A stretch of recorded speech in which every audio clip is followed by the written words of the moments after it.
are in listen-only mode. Welcome. Thanks for joining us today for the 12th webinar in our series, We Believe Experiences Matter. I'm Pamela Stopper-Hingay, Senior Marketing Manager at Centric, and I'll be moderating the presentation. Today, Heather Rakowskis will present Conducting Longitudinal Mobile Studies. Associate Director of Centric, Heather is Centric's leading expert in mobile device user experience research. She's developed innovative methodologies to research mobile device interfaces, websites and applications, medical devices, and interactive voice response systems over the last 10 years. She's worked with 7 of the top 8 mobile device manufacturers and over 20 clients on hundreds of projects in the mobile space. Assisting with today's presentation is Senior User Experience Specialist Piatita Baranaton-Hare. Her main areas of interest center on mobile technology and has completed thousands of hours of mobile device user experience research. Before I hand this over to Heather, if you have questions during the presentation, use the GoToWebinar dashboard to send in your questions, and I'll compile them for the Q&A at the end of the presentation.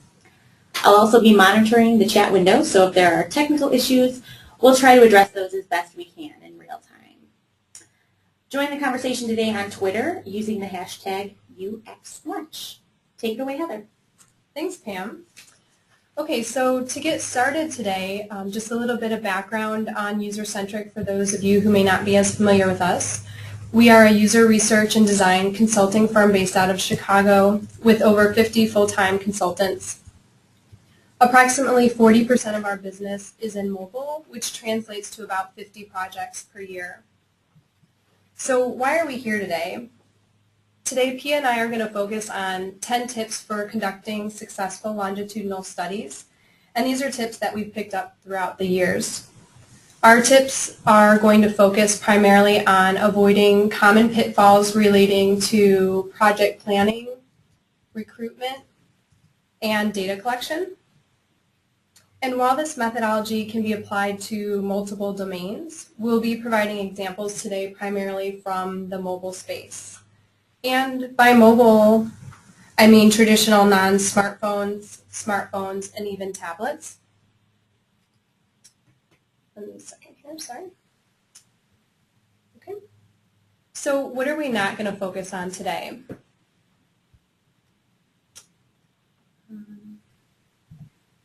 We're not going to go over step-by-step how-to instructions for how to complete these types of studies.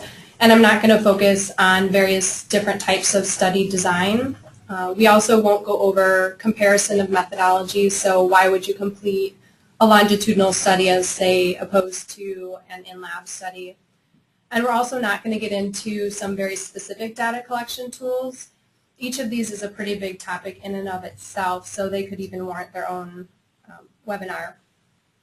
But if we do have time at the end, if you have any questions relating to these topics, we can certainly talk about them. So the main point that we want you to walk away with today is that issues will happen. And if you're aware of what could happen in these types of studies, you can design your study in such a way to mitigate these potential issues and have backup plans in place so that your study can run much smoother. So let's talk a little bit about what a longitudinal research study is. Basically, this is a technique that involves studying the same group of people over a period of time. And today we're going to be talking primarily about how consumers use mobile devices, features, applications, websites, etc. over time. And this type of research allows for collection of rich data on how devices can be used in real-life context, as well as how users learn or adapt to a feature over time. So some common questions that this type of research may answer are, how do people actually use your product in the real world? Is your feature discoverable? Is it easy to learn? How often is a feature or product used? What is your user's overall experience, and how does that change over time? And similarly, how easy or satisfied are users, and how do they perform key tasks using your product or application? And these can be both at the first onset as well as after a period of use. So when we think about what we can typically test with longitudinal mobile studies, the stimuli can be anything from the entire device to a specific application, a website, or a feature. And the length of data collection can range from a few weeks to even years, but the majority of our studies tend to be around 2 to 6 weeks. Sample sizes can range from small, so say 10 people, to larger or in the hundreds. And ours usually tend to be around 40 to 60 people, but this will really depend on how many user groups or conditions you have in your study. The types of data collected can range from logging data directly on your device, which is more quantitative, to surveys or diary entries, which is more qualitative in nature. So the primary benefit of conducting a longitudinal research study is that it allows researchers or us to look at changes in either behavior or attitudes, experiences over time. And this is particularly useful, as I mentioned, either when studying how people learn or adapt to a feature, but also when they become a quote-unquote expert and how they use or integrate the product in their everyday life. However, a drawback is that this really requires enormous amounts of time, and these studies are often quite expensive. So just due to the nature of the study being conducted over a period of time, there's always potential to lose data, either due to attrition, meaning that participants may drop out of a study, or a device malfunction or something like that. So in general, the longer the study, the more likely that things can go wrong. So for the rest of this presentation, we're going to assume that you've already decided to conduct a longitudinal mobile study. And most of our tips today are going to assume that devices would be provided to participants with the intent that they would actually switch over to this new device and use it as if it was their own. So obviously this is not the only procedure or scenario that these types of studies can take on, but this happens to be one of our more common scenarios. So that's what we've decided to focus on today, but we'll definitely point out any other considerations as we go. So now on to our tips. The first tip is to plan. This is extremely important because usually with longitudinal research you only have one shot. Once the study is started, there's really little to no room for changes without any major impact to your data, timelines, or even cost. So consider a study with 75 participants. That's quite a bit of time, compensation, and data if something were to go wrong, and say you had to postpone or start over, or even worse, if you actually had finished the study and then realized you didn't actually get the data that you wanted. So therefore, we believe it's really important to, and it's worth the upfront investment to ensure a successful study. So this really, the key here is that it comes down to being proactive rather than reactive. You want to anticipate potential issues as you plan for your study, and we'll talk about some specific examples as we get into some of the other tips. Also, something to think about is when modification to study design is not feasible, you always want to make sure that you have contingency plans. So expect that things are going to happen, be ready for them, and then you always need probably a plan B, C, maybe even D. Yeah, that's true. That's true. So moving on to tip 2, you want to be realistic in your scheduling. There's a few things that you should consider or keep in mind when planning your study. Number 1 is, when are your devices going to be ready for testing? Are you confident that they'll be ready in time for field work? Because sometimes there are unforeseen engineering or technical issues that pop up last minute, and you want to make sure that you account buffer time for this. You also want to have time to test the devices before providing them to participants. That's really a good point that you brought up, Heather, because remember the time when we had the study where our client said your devices are going to be ready. You know, engineering promised them that we would be good to go. However, when we got out into the field, there were bugs left and right. Mm-hmm. So, you know, that meant a lot more troubleshooting for us, and we even had to have participants bring some of the devices back, which meant we lost some data, and it took us a lot longer than expected. Yeah, and I think in that instance, what we could have done differently next time is just push back and try and have that week in between to try and test those devices. So that could have saved us, I think, a lot of headaches. Okay, so the next thing to consider are how the seasons and holidays will impact the schedule. So think about how you spend your time in the summer versus the winter. You know, in the summer, the weather is nicer, people tend to be outdoors a lot more, so they may not actually spend as much time with your device because they're outside doing things. So task completion may take a little bit longer. Well, also something to think about is, you know, during the summer, people may use, or maybe outdoors a little bit more, so think about what you're testing. So maybe we're thinking about testing a pedometer application. Maybe that's the best time of year to do it because they're out walking around because it's nice and warm outside. Right, right. And to that point, if you were testing something like video on demand, that might be better in the winter months when people aren't, you know, they have more time to spend with their devices. You also, thinking about holidays, you want to stay away from major holidays if you can. So primarily Thanksgiving and Christmas, especially because these two are bundled next to each other and take up a lot of time. So during these times, people tend to be a lot busier and they either procrastinate or they just don't have as much time to dedicate to your study. Yeah, that happened with us with one of our studies that was around Thanksgiving where we thought, and we knew that people were going to be busy because, of course, you need to eat your turkey. And so, you know, we thought that they would be disengaged probably between Wednesday and Friday. Well, we didn't plan for the fact that people travel. You know, they were disengaged the weekend before all the way until the following week. So that's something that we definitely need to consider for future studies. Right. So the lesson learned there is you need to even plan even more time. Also with testing internationally, make sure to find out if there are any local holidays during your tentative schedule because there may be holidays that you're just not aware of. Yeah, you may not want to go to Germany during Oktoberfest.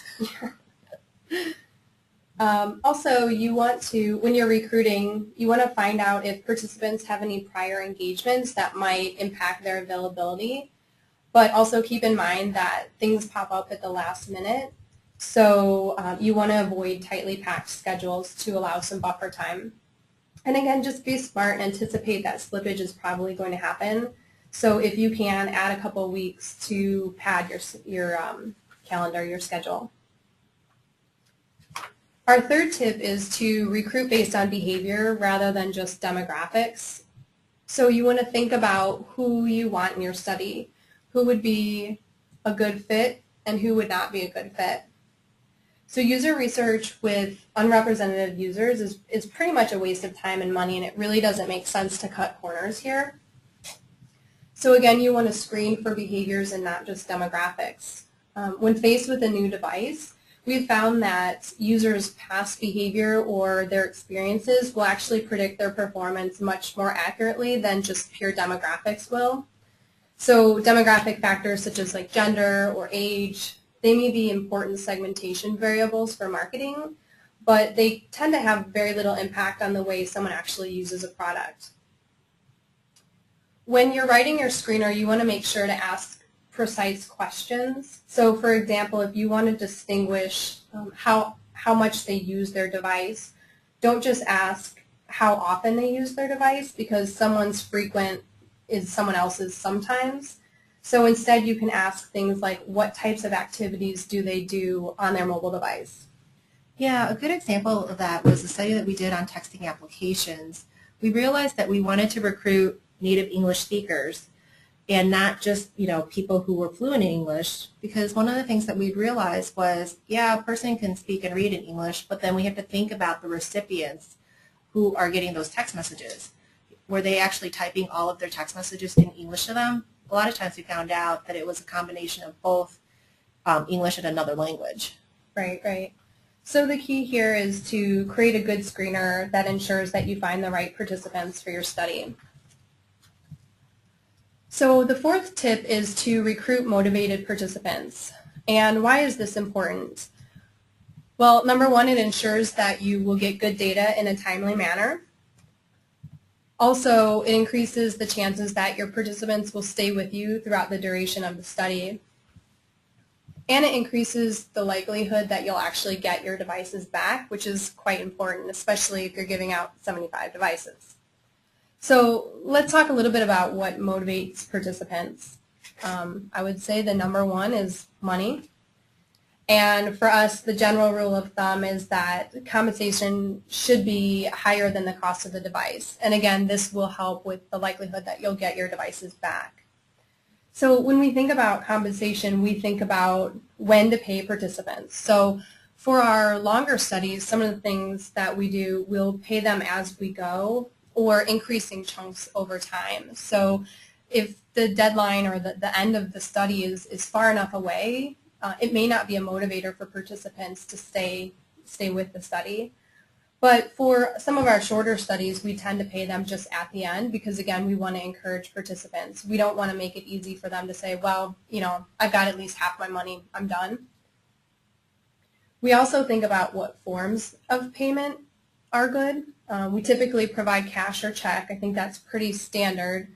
But we also have provided the actual device if it's on the market, or a subscription to the tested service, a gift card or a bonus drawing, or sometimes a combination of these forms of payment. And in general, we typically will ask our recruiters for suggestions on how much to pay, how often to pay for this user group, because they have a good idea based on how much time we expect them to participate, as well as the user groups, and they can provide good pointers. Some other motivators include that participants get to try out new and cool technology before it hits the market. But as a side note here, just make sure to remind them of confidentiality. And also, this is a good opportunity for people to provide feedback. I think a lot of times people just want to be involved and they want to be able to provide their opinions on things. And finally, in terms of encouraging participation and retention, make sure that time commitments are reasonable. So here, think about how much time per day do you expect participants to spend? Is this just a couple minutes, a half hour, more? And then how frequently do you expect them to provide feedback? Is this daily, every couple days, on a weekly basis? Consider the length of your study. So this could be a few weeks or even months. And how many times will they be required to come in? So they might have to come in and pick up and drop off their devices, but are you also going to have them come in at various points during your study for one-on-one or focus group sessions? In general, the greater the time commitment, the more you want to pay them to encourage continued participation. And another tip that we have found is that we try and keep our tasks interesting and fun. So again, this is to encourage participation.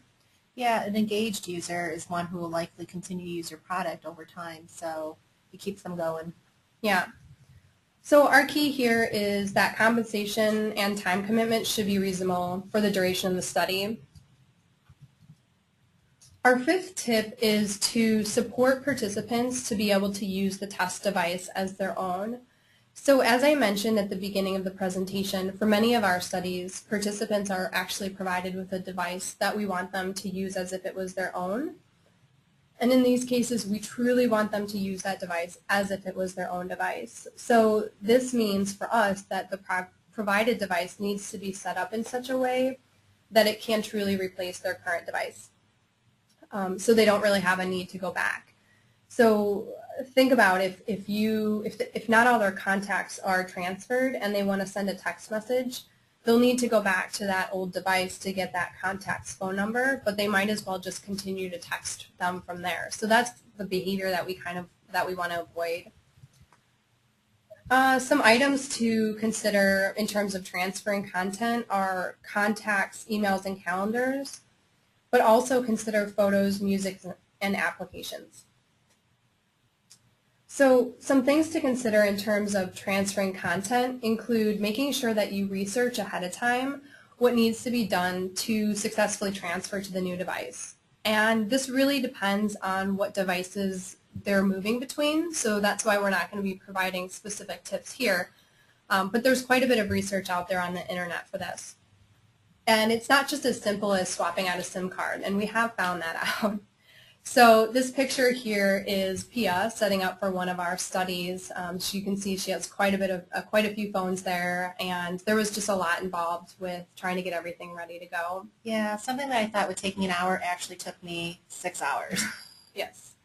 So Also, ensure that you have allotted enough time to actually transfer the content when participants come in to get their new device.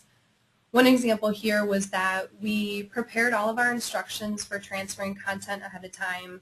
We had multiple consultants helping us out. And for this study, we had 75 participants coming in, and we wanted them to start all within a few days of each other. So we recruited them to come in for groups for 30-minute slots, which was just not enough time.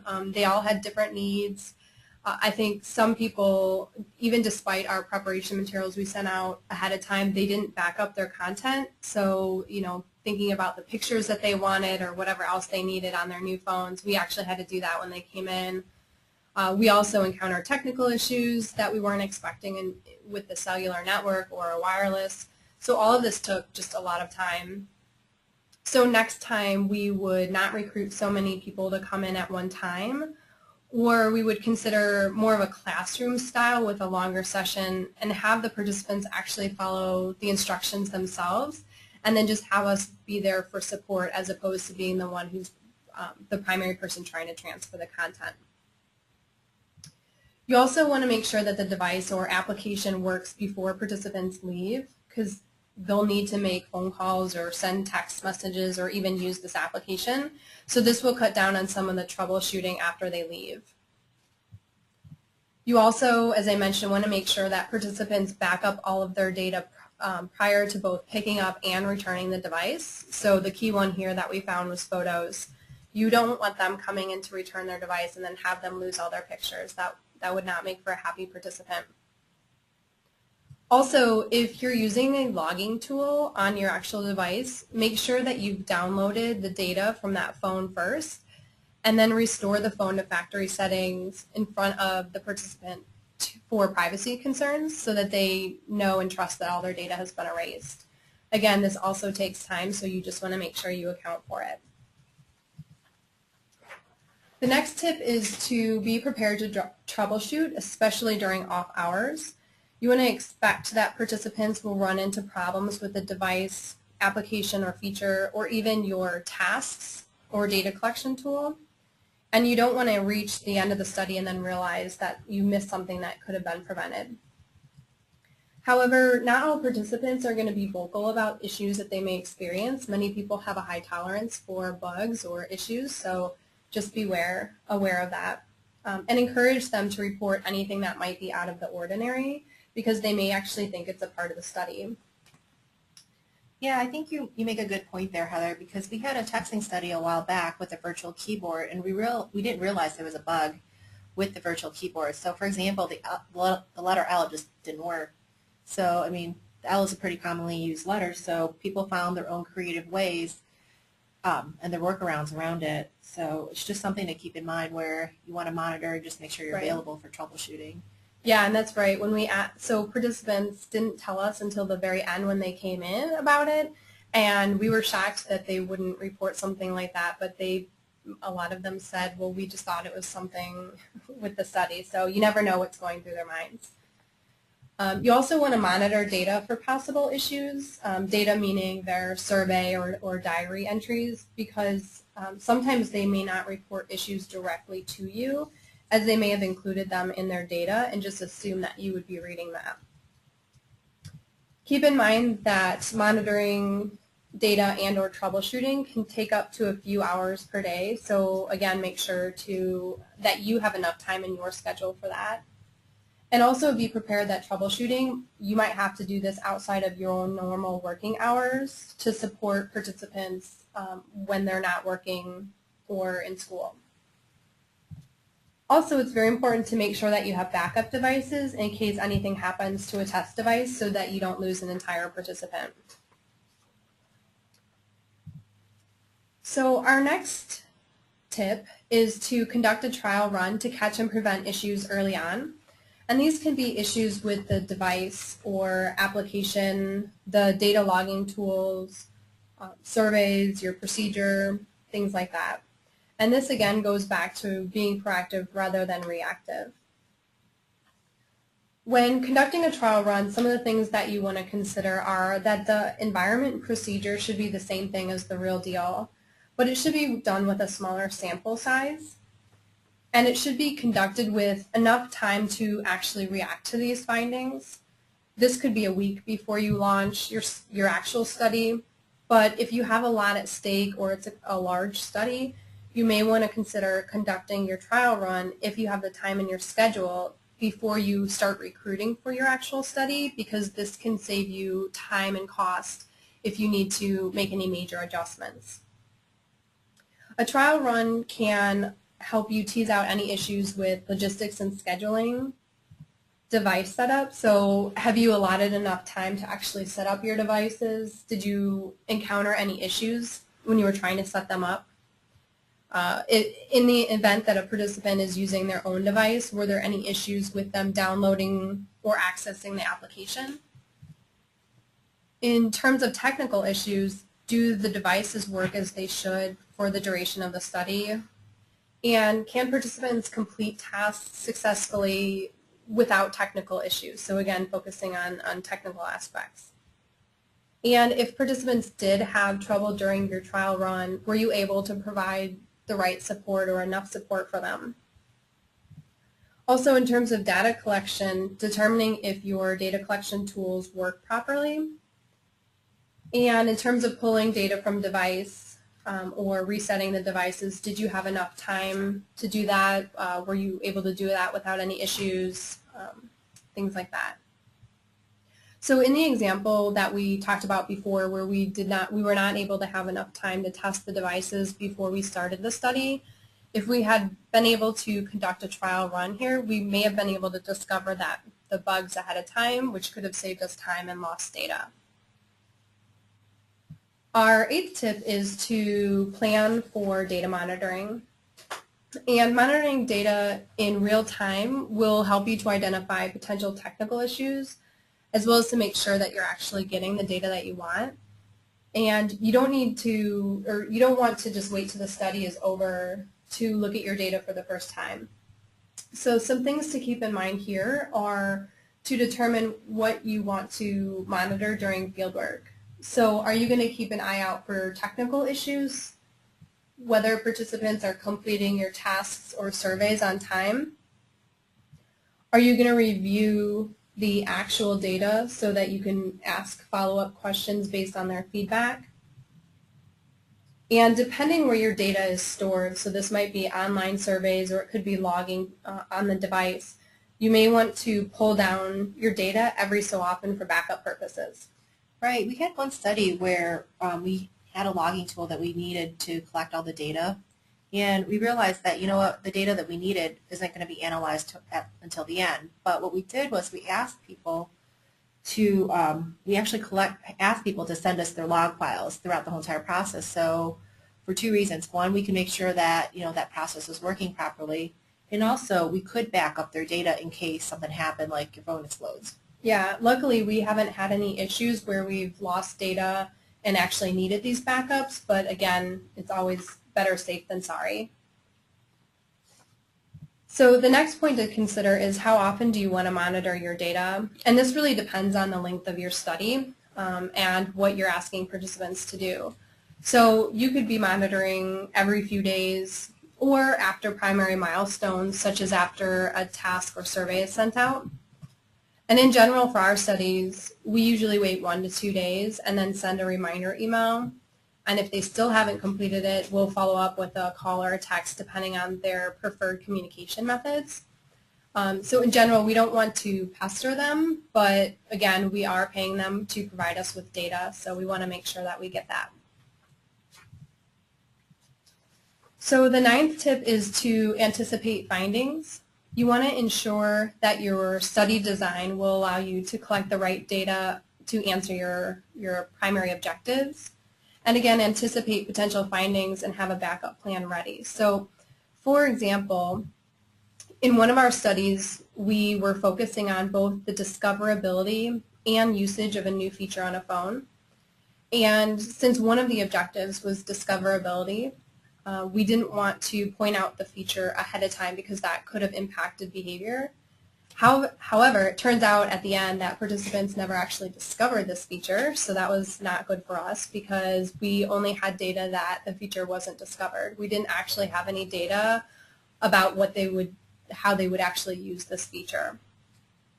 So the next time, all of this is hindsight's 2020, so I'm not sure whether we could have discovered or known if this feature would have been discoverable, but I think next time we would set up a checkpoint so we can see if this feature was discovered, or we could be looking at some of this data, going back to our point 8, monitoring the actual data to see what we were collecting and establish that it just wasn't discovered, move on, point out the feature, and then that way we can continue to get data on if it was used or not, or how it was used. So another example is a GPS study that we did, and the objective here was to learn how people use their GPS application on a mobile device. And the clients initially had proposed conducting fieldwork over a 2-week period, which again, this is pretty standard. However, we were really unsure if we were able to get enough data within that time. So we started thinking about how we expected people to use a GPS application on their mobile phone. And it's usually when they're not familiar with where they're going, and it may not be something they use on a daily basis. So we generally predicted that frequency would be low during 2 weeks and recommended extending this by another 2 weeks. So that was really helpful to have more time. And so for those of you who have been spending time trying to find Wado, he is up here in the upper left corner. Our last tip for today is to think ahead to how data will be used or analyzed. We have a saying here at User-Centric that was born out of eye tracking studies, but it's really applicable to data collection of any type of methodology, and that's think now, track later. So basically what this means is to establish your objectives and questions first, and then determine what data you need to collect to answer those questions.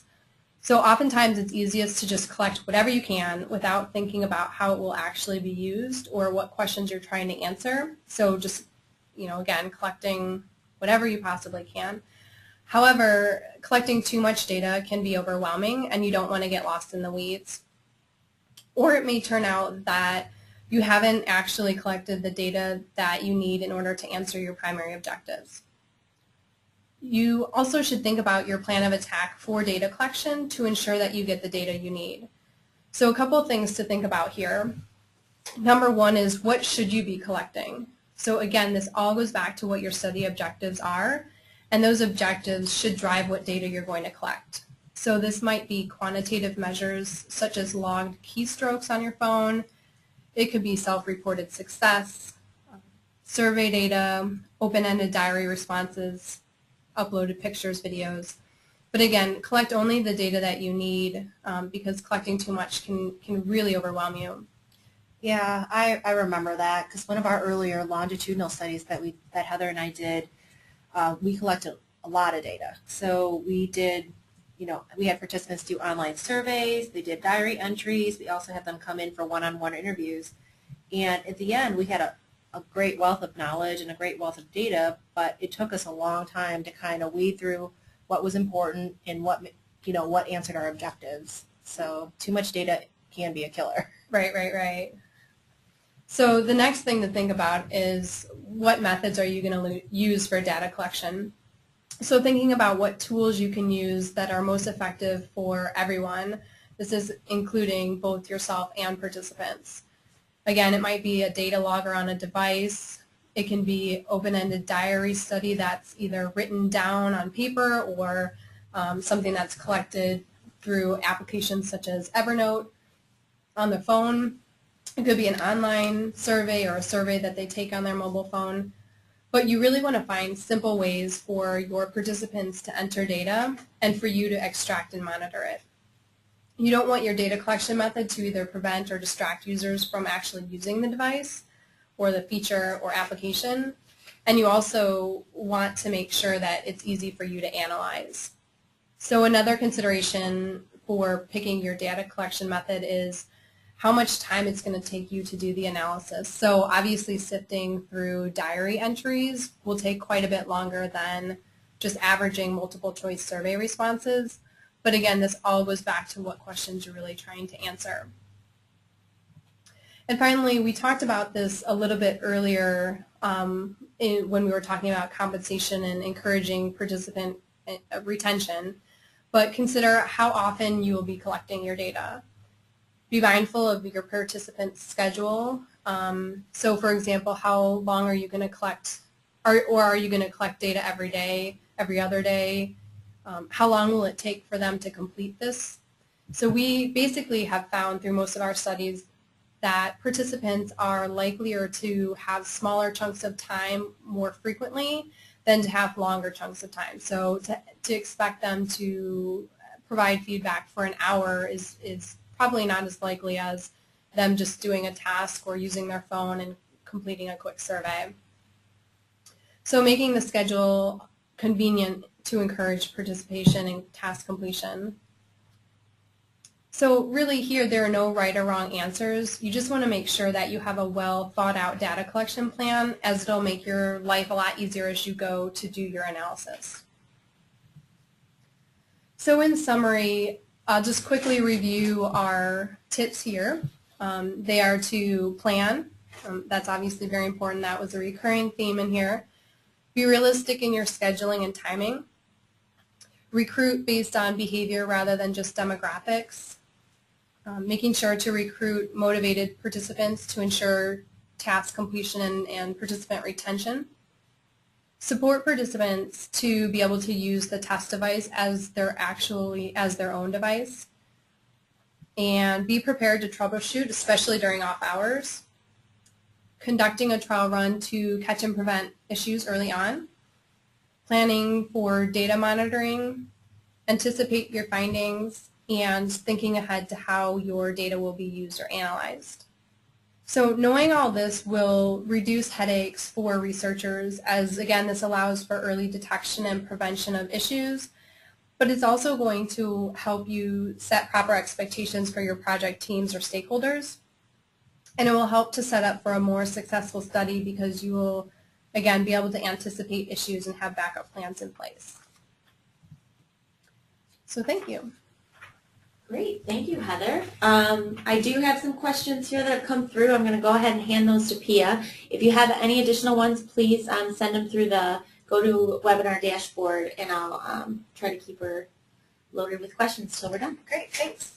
So our first question is, what are some considerations if participants were required to use their own devices during the study?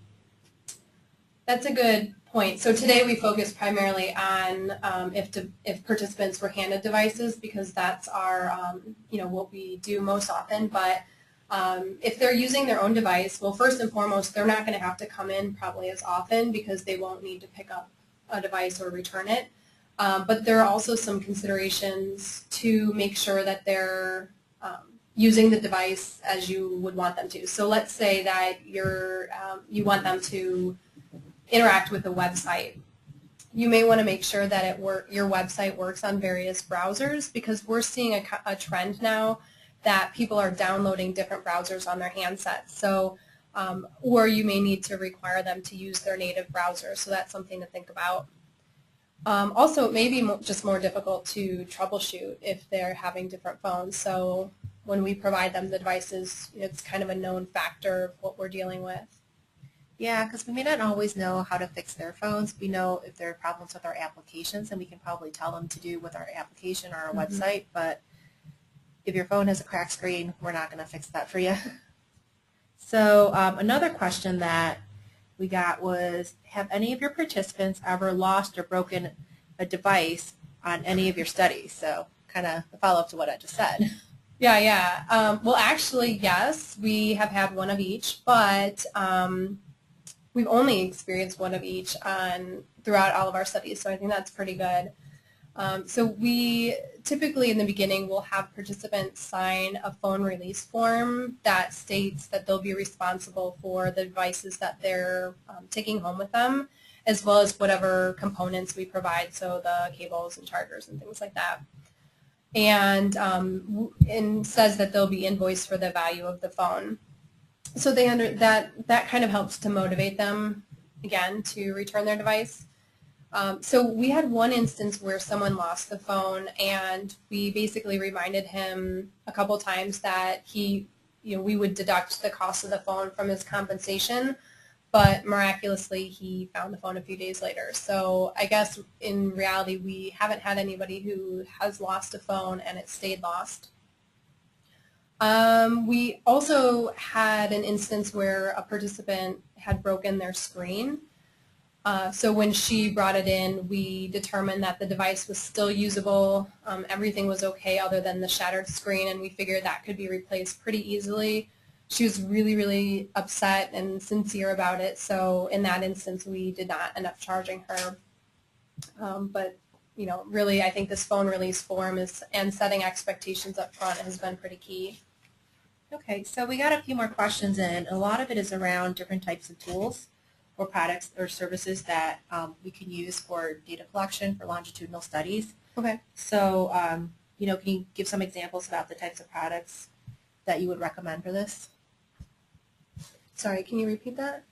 So basically, the interest is what types of services or tools that you can use for longitudinal data collection. On a mobile device? Mm-hmm. Well, this is something, longitudinal again is really something that you want to study over time. So if you're looking at a one-time transactional site, it may not be necessary to look at this longitudinally, but if it's something where people are purchasing over quite a bit of time, so even Amazon or things like that, so they do make frequent purchases, that would be one example.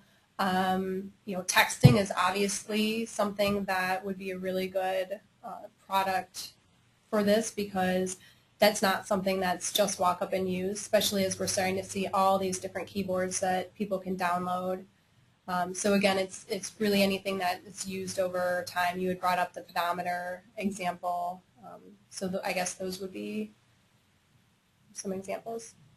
So another question that we got was, do you have any ideas about figuring out how much time it will be to require participants to stay within a longitudinal study? So what's the appropriate amount of time that you think is right? Well, I think that really goes back to your primary objectives and what you're trying to learn. So as I mentioned, we have had studies that have varied in length just depending on what we're trying to look at. So if it's a texting study, we don't need to be looking at this over months and months and months. But if it's something where they're customizing and this becomes an application that they're going to use and they're going to be doing different things with it over time, then you might have, your study might go longer. So, and again, in terms of how much time they'll be required to actually complete a study, or I guess complete data, again, that goes back to the types of things that you are trying to study. So if it's just talking about their experience with, again, this texting device, that may be something that we can do with quick survey data. But if it's an application, whether it's, say it's a medical application, this becomes something that they are using every day, or a weight logging tool or something like that, you may actually want to have a more diary-related type of tool, which will take more time. Okay, I think that kind of answered the question that just came in, which was, what data collection or logging tools do you recommend on a testing device? So you had already mentioned that one. So one last question would be, how much time do you typically need to recruit participants for longitudinal studies? That really depends on your screening criteria and how many participants you're recruiting. So I would say for a larger study or a more complex study, it could take 3 to 4 weeks. But for smaller studies, or say with basic mobile consumers, 2 weeks is probably plenty for that. Great. If you have any other questions for Heather, she'd be happy to answer them. If you want to go ahead and email her, her email is heather@usercentric.com. Thank you all for attending. The recording of this presentation will be available on SlideShare, YouTube, and Vimeo with links from our website, usercentric.com. We'll tweet when it's live, and it should be definitely by tomorrow. Thank you all again.